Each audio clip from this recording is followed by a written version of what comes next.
Oser. C'est quoi oser? Pour moi, c'est avoir le courage de. Le courage de dire bonjour à quelqu'un, votre voisin. Déjà, c'est déjà très compliqué quand on est timide. Le courage de demander son chemin. Moi, j'ai 2 petites filles, une de 12 ans, une de 10 ans. Quand on part en voyage, je les pousse à essayer de poser une question, où se trouve le bar, où se trouve ci ou autre. Et la timidité l'emporte, elles n'osent pas. Mais oser, ça a été mon leitmotiv toute ma vie. Et comme on est obligé de parler de nous-mêmes, bon, je ne suis pas très à l'aise, mais je vais essayer quand même de parler un petit peu de ça. Je suis né en 1970, ouais, j'ai 44 ans. Et je suis l'issue d'une famille nombreuse.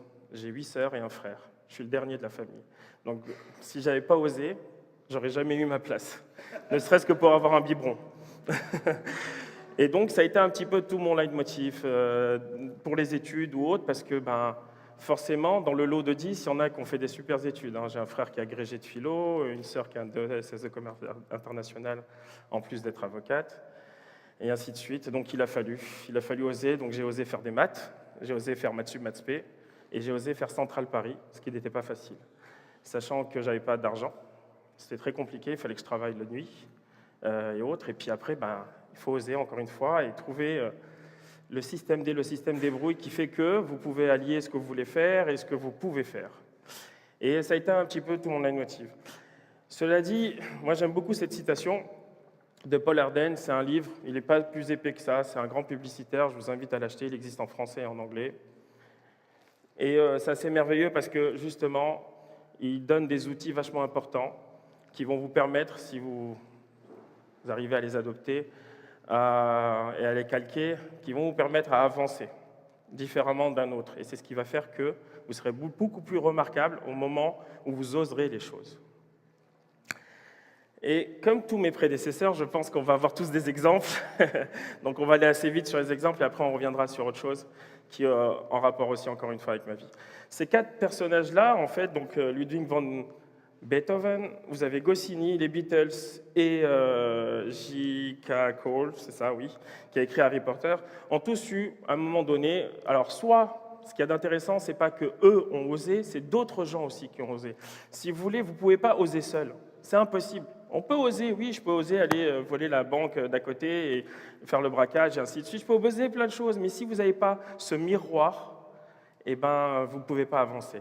Et donc, par moment, ces gens ou autres, ou même moi, j'ai eu la chance de rencontrer des personnes qui ont décidé de mettre le doigt sur moi et de dire « toi, tu vas avancer, parce que toi, tu as osé, bien sûr, mais on va te pousser ». Si on prend Beethoven, Beethoven, jamais il aurait pu faire la carrière qu'il a faite, et puis jamais on n'aurait entendu l'hymne à la joie si un professeur ne s'était pas trompé sur lui. Il a quand même avancé. Si on prend Goscinny, quand il s'est pointé chez Walt Disney parce que c'était son rêve, ils lui ont dit « mais vos dessins sont trop naïfs ». Il a vendu 500 millions d'albums d'Astérix après. Donc oui, ça nous a permis cet échec, comme le disait mon prédécesseur, mais ce refus leur a permis de trouver autre chose et la bonne opportunité s'est présentée pour eux. Ce qui est important, je me rappelle quand j'avais ma société de graphiste, quand j'ai débuté il y a très longtemps, ce qui avait d'intéressant, c'est que mon comptable, qui était un juif marocain, n'arrêtait pas de me dire avec son accent « Ahmed, je vais te dire un truc, quand l'opportunité elle vient, il faut la saisir ». Et ça, il n'avait pas tort, c'est comme ça qu'on ose. Ensuite, les Beatles, ce pauvre Dick Rowe, celui qui a refusé les Beatles, qui leur a dit « rentrez chez vous, les groupes à guitare, ça ne marchera pas ». On connaît leur carrière aujourd'hui, certes. Et bien sûr, Harry Potter qui a été refusé par tous les éditeurs. Et d'ailleurs, l'anecdote, c'est que le film a été accepté par Warner Bros. Et ce qu'il faut savoir, c'est que le jour des Oscars, généralement, quand un film gagne ou un acteur gagne un prix, tous les chefs de produits de toutes les boîtes de production, ce qu'ils font, c'est regardent leur BlackBerry pour savoir s'ils n'ont pas reçu justement ce script et les refuser. Parce qu'en fait, ce qui s'est passé, c'est que voilà, ils ont viré tout le monde chez Walt Disney. Ils ont changé toute l'équipe parce que c'est impossible de passer à côté d'un truc pareil. Michael Jordan. D'ailleurs, la paire qui est là, c'est une de mes paires. C'est une paire de collection Jordan 1 1987. La transition, elle est là, mais l'anecdote pour Jordan, parce qu'il a subi aussi un refus. C'est drôle, c'est Bernard Tapie qui lui a refusé. Il lui a refusé le sponsor d'Adidas.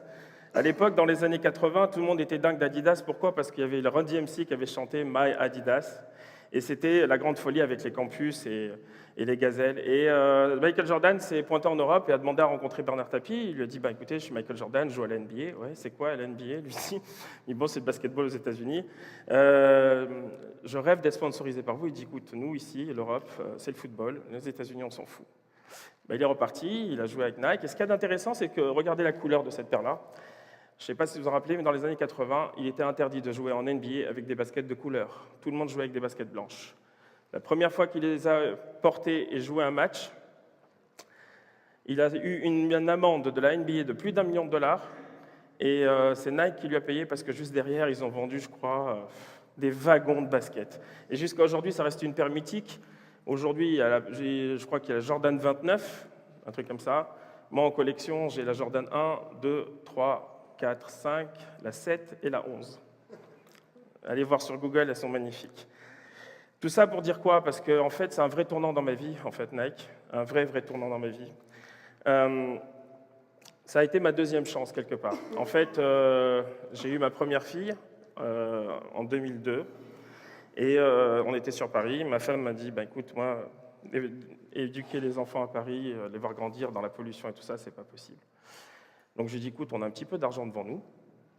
Qu'est-ce que tu veux faire? Elle me dit, moi, j'aimerais bien qu'on rentre à Nice, et puis vois toi ce que tu peux faire. Donc du coup, comme je suis un passionné de basket, d'ailleurs, j'ai à peu près 180 paires de collection. Ouais, fait beaucoup. Ça m'a valu des disputes. Du coup, j'ai ouvert une boutique de basket à Nice. Ça a été ma première. 6 mois après, on a ouvert à Saint-Tropez.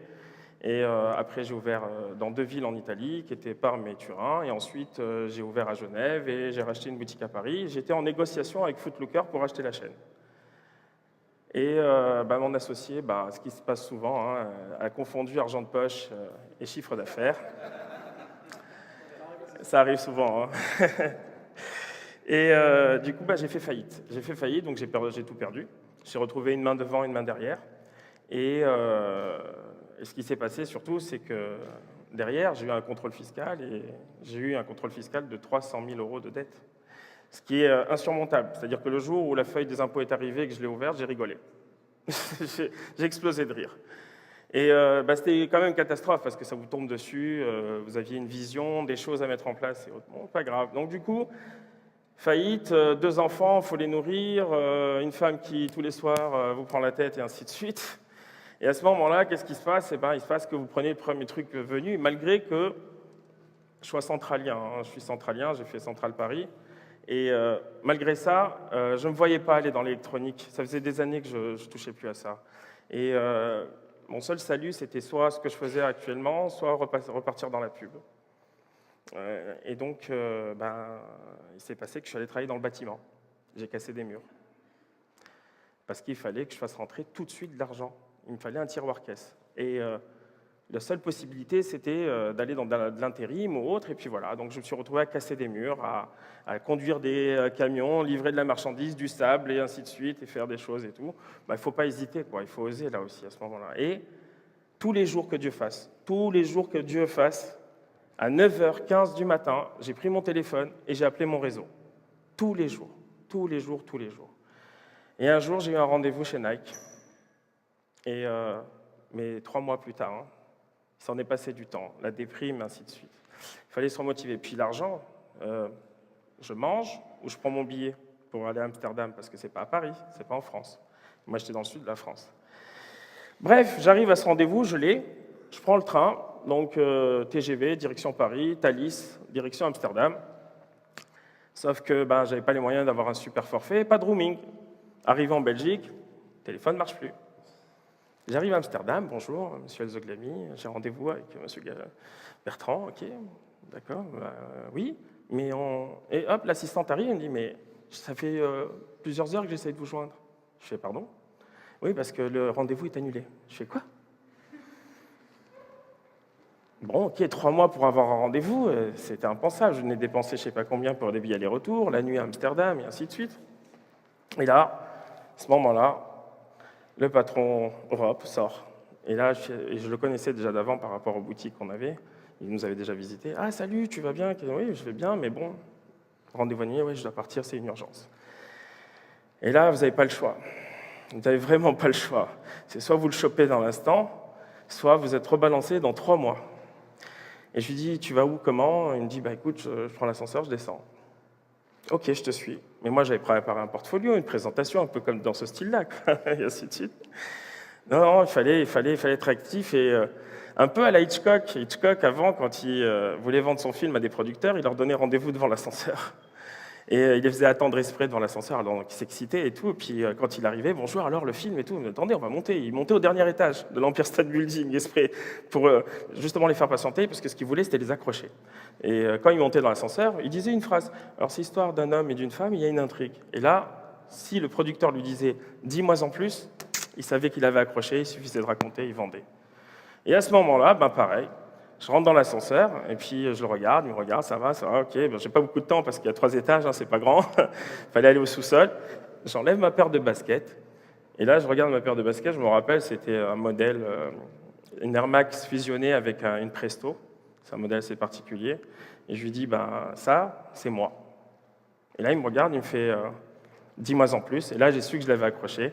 On a parlé 2 minutes, pas beaucoup plus de temps, il me dit, on va te recontacter rapidement. Bah, je suis rentré après à Nice, on est bon, alors comment c'est passé? Bah écoute, je raconte et ainsi de suite, bon, on verra bien.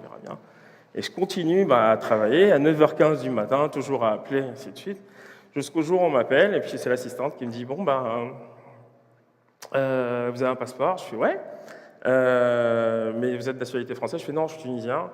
Ah, je fais, pourquoi? Ah. Elle me fait, bon, est-ce que vous avez un visa pour les États-Unis? Je lui dis, oui, j'ai un visa, parce que j'ai voyagé il n'y a pas longtemps, de 10 ans et tout. Fait, parfait, vous êtes embauché, vous partez demain pour New York. Et voilà, je suis devenu patron Europe du design.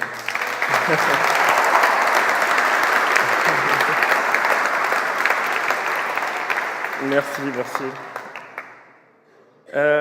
Ce qu'il faut savoir, je pense qu'il faut justement réussir à saisir les opportunités, peu importe quel niveau social vous êtes ou pas. Ce qu'il faut, c'est se dire, voilà, j'ai un objectif, comment l'atteindre, comment le mettre en œuvre, être persévérant, ne rien lâcher, vraiment être un pitbull, c'est-à-dire pas baisser les bras, parce que si vous baissez les bras, c'est l'ennemi total. Ce genre de choses. Nous, on le vit tous les jours, hein, dans la pub. On présente aux clients des idées, et puis ça peut prendre 6 mois avant que ça sorte et tout. Ce qu'il faut, c'est vraiment ne pas baisser les bras, c'est le truc le plus important. Et oublier la fatalité, quoi. La fatalité, ça ne marche pas. Je veux dire, je connais des gars qui ont 0 moyen et puis sont quand même arrivés. C'est une question de volonté, pas de velléité, parce que la velléité, ça ne va pas vous faire avancer non plus. Vous allez avoir des sursauts comme ça et tout, mais la volonté, c'est ce qu'il y a de plus important. Et savoir ce qu'on veut, c'est-à-dire que si vous voulez, vous ne pouvez pas vous mettre de pression, ne mettez pas de barrière, ne mettez rien, on peut y arriver quoi qu'il arrive. Il y a toujours, à chaque problème, il y a une solution. Et puis, toutes ces personnes et toutes les personnes qui ont raconté des choses avant moi, ou vous ont cité des exemples dans la vie, Thomas Edison tout à l'heure, il a mis 200 échecs avant de réussir à sortir la lampe à condensation.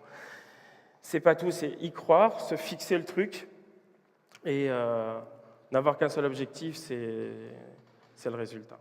Il n'y a que le résultat qui compte. La victoire, c'est la seule et unique chose qui compte. Voilà, merci.